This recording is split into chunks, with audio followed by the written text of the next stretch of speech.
Hello friends, welcome to my channel চোখের খিদে। আজ আমি বানাবো নিরামিষ পনিরের তরকারি। এর জন্য প্রথমে আলুগুলোকে কেটে সেটা হালকা ফ্রাই করে তুলে নিয়েছি। একইভাবে পনিরগুলোকেও নুন হলুদ মাখিয়ে হালকা ফ্রাই করে তুলে নিয়েছি।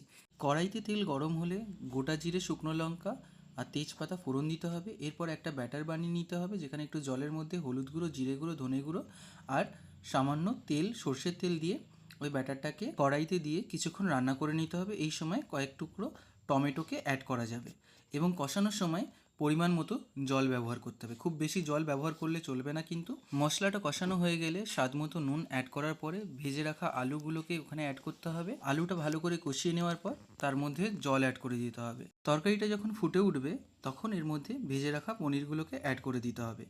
এরপর এটাকে আরও 10 মিনিট মতো রান্না করতে হবে। আর রান্না যখন কমপ্লিট হয়ে যাবে, তরকারিতে যখন তেল ছেড়ে দেবে, সেই সময় গরম মশলা অ্যাড করে তরকারিটাকে নামিয়ে নিতে হবে।